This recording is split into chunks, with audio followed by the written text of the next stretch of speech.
So here I am, trying to reach God through reading fantastic things and trying to give the world an idea about how great our people really are, but persecuted.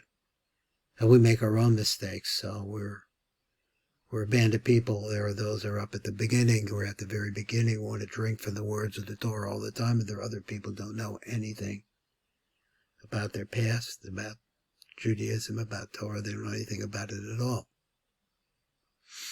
So we looking here at the Tikkun elevator call-out to find people and to bring them in. And here you have somebody, this Rabbi Yosef Chaim Mimran. This book has been around a little bit, and I've been into it several times already. But to a certain point, I don't go past. And that's because there is an application part of this book. In other words, the first part is about mind control. That is, that you can't control your thoughts by looking at them. That's a very difficult thing to do. So I wouldn't want to say that just because I'm trying this, that I've mastered it. Not at all. But there are situations in which you really come, in different conflicts, that it teaches us how to look beyond and find the Yud-Kei Vav-Kei, find the God that's within it. And this is some things that Rabbi Mimran has done. And so this is a second undertaking here, going deeper into the Sefer to see what we can do with it. Now let me just look at the next part. I haven't really looked at it lately. So it's a piece that's called The First Step, Building the Power of Desire. Now it's very interesting. What is the power of desire? That we need God. We all know that the end comes for all of us.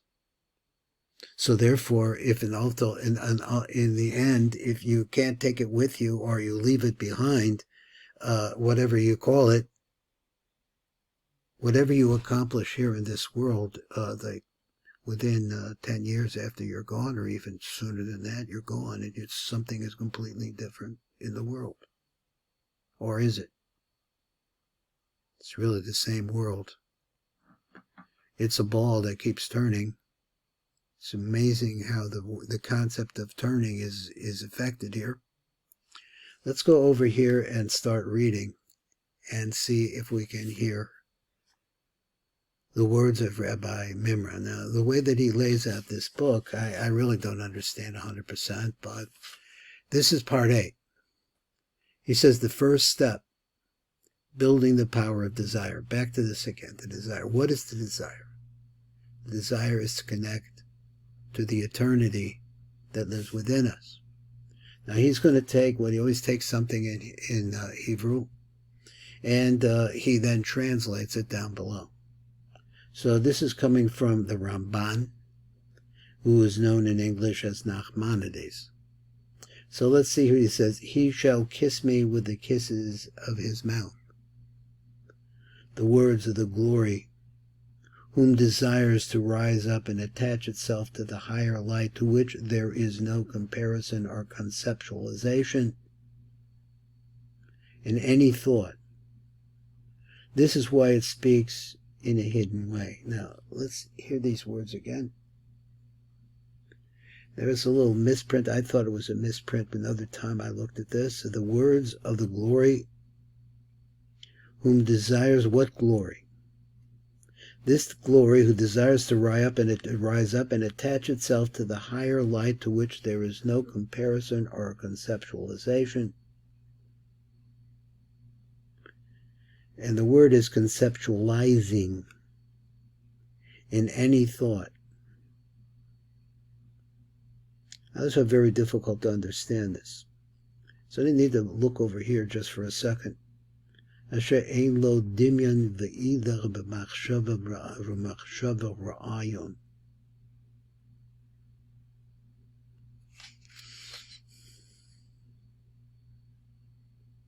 Now in Hebrew, it sounds very easy. So this word, the words of the glory.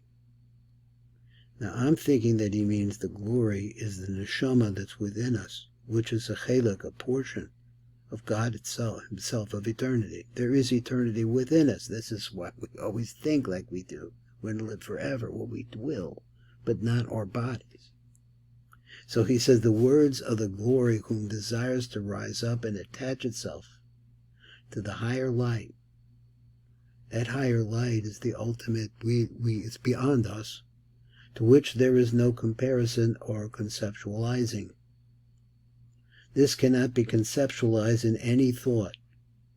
In other words, it's beyond thought. We want to reach this place which is beyond thought. And that's one of the reasons why Rabbi Mimran, when he started, he wanted to teach us about how to control our thinking in all different kinds of situations. It's not so easy to be able to remove our emotions from our thoughts, and which cause us to go around and around and around in circles, to not be able to understand what's going on around us. This is why it speaks in a hidden way. So therefore, a lot of this is hidden, and you have to find it. And the kissing is a parable. A parable to what? To the pleasure of attachment of the soul to the source of life. In other words, your soul, that which we attempt to bring together, and the perception of the Holy Spirit. So he says the most important step to achieving any level of Dvekas. Now this is the attachment of the soul that is within us to the ultimate source of it, which is the Ein Sof, Baruch Hu, beyond our minds. Is a strong desire to connect. You need to want to. Maybe I would use a different phrase. I would say maybe you need to.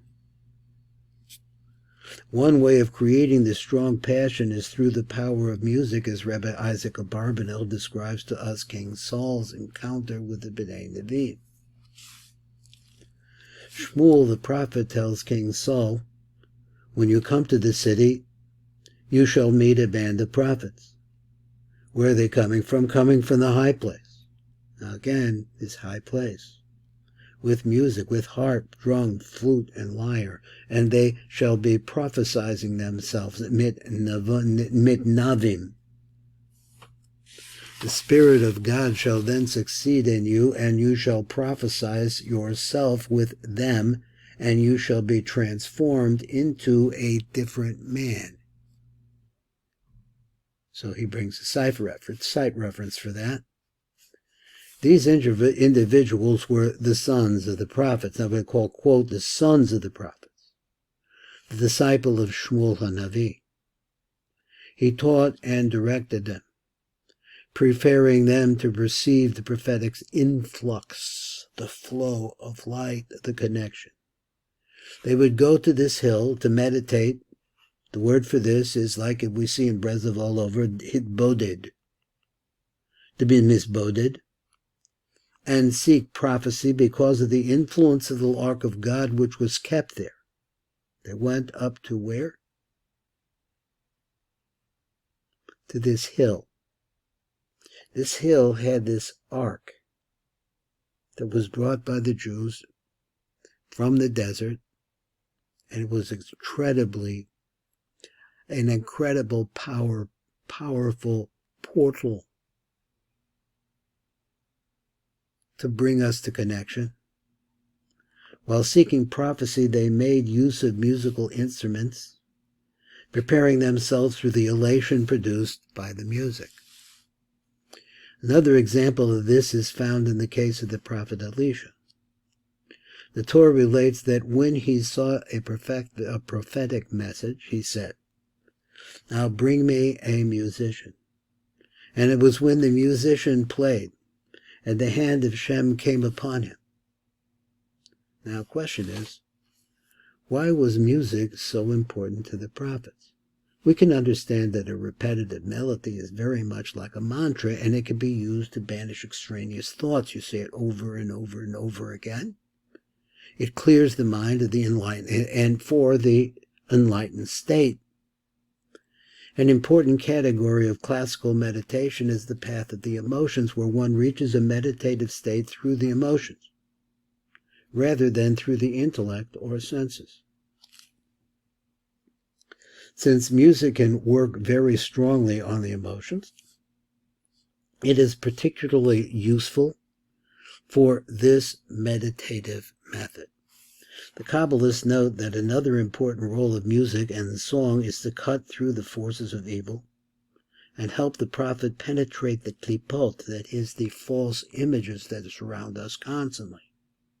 It is pointed out the word zamar, which means to sing, is also a derivative of mizmor, the word for song. So he said, meaning a song or a chant, come from a root that also means to cut. Music thus cuts through the husks of evil, opening the way for the mind to ascend on high. One must realize that a prophet does not attain this highest level all at once. No one who studies Kabbalah and wants to really work hard on reaching Hashem, and you see this in Torah Judaism everywhere, we repeat ourselves.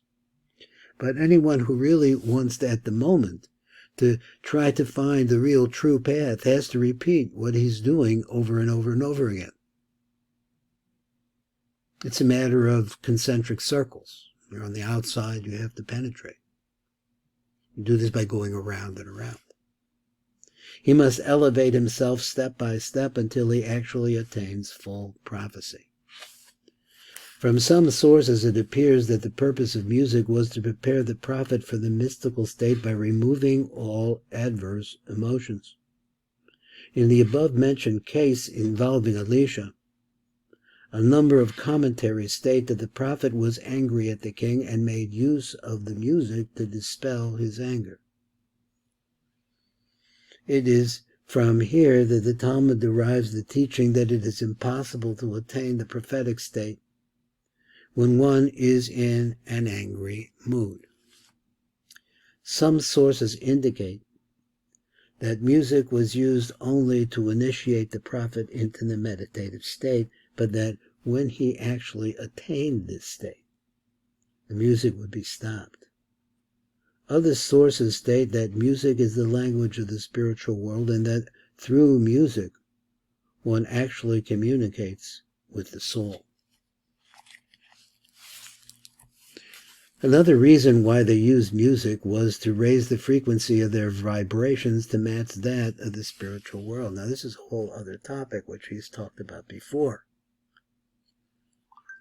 Rabbi Mimran is teaching us that the world is actually not as it appears to us. So just think about it for a minute, as our eyes are really flesh and blood, and they're actually, how does that work? Our perceptions are based greatly on the atmosphere that's around us. So there's music and then there's music. But the music itself is a set of vibrations, it's sound waves. So the music itself allows us to get into the world of waves, because it itself are waves. You have to find the waves that really reach your soul. As with all laws of physics, inherent energy is released from mass through the medium of velocity. Now, what does this mean? I'm not a physicist. This secret was also known to the biblical prophets in their own way. The prophets used the music, the medium of music. Now here we go back to velocity again, to speed up their personal velocities.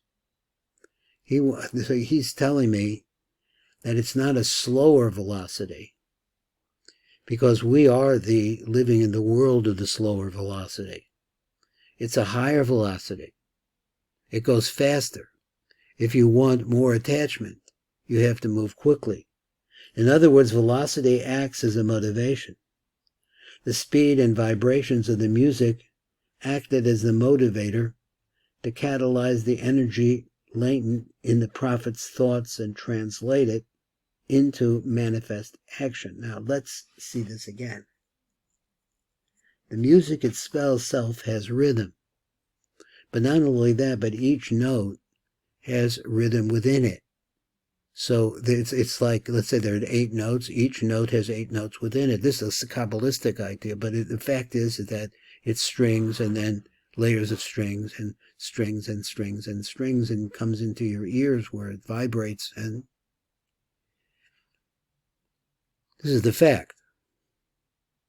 So he said the speed and the vibrations of the music, which is a different medium. That's the word I was looking for. The medium is the message. The medium of music has qualities that nothing else has. So he said the speed and vibrations of the music act as the motivator to catalyze the energy latent in the prophet's thoughts and translate it into manifest action. In this way, and derivatives of it, the biblical prophets performed miracles that appeared to be outside the laws of nature. In reality, the prophets were practicing five-dimensional living with the realm of thought guiding all.